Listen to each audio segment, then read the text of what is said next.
Now, all three people have now been arrested and charged for the multi-million rand cash heist at the president's farm, which took place in February of 2020. Will the others mentioned by former spy boss Arthur Fraser also be arrested? In his affidavit in June 2022, Fraser revealed for the very first time that the burglary and theft had taken place.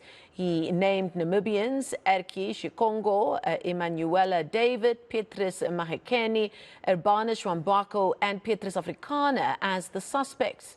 What's interesting is that Urbanus Rwambako was arrested at a Cape Town roadblock in October 2020 for allegedly being in possession of a dozen automatic firearms, which he insists were planted on him.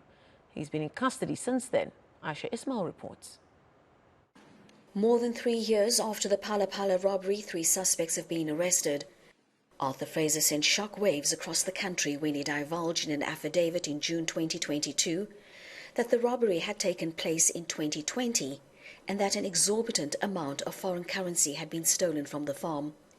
He details how the robbery took place with the help of a domestic worker at the farm who had discovered the undeclared currency stuffed in a sofa.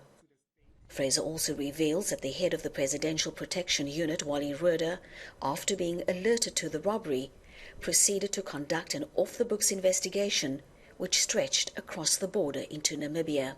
Roeder and his team tracked down the men in Cape Town mentioned in Fraser's affidavit. Investigations revealed that just days after the Phala Phala theft, a huge amount of foreign currency had been exchanged by the men in Cape Town, who then went on a shopping spree, buying designer clothes, jewelry, properties and cars. But where does Urbanus Rwambako fit into the Phala Phala robbery? The case is not linked to Phala Phala at all, nothing at all. What we hear for is an illegal possession of firearms and negligent driving. The person was found with 12 guns in his vehicle.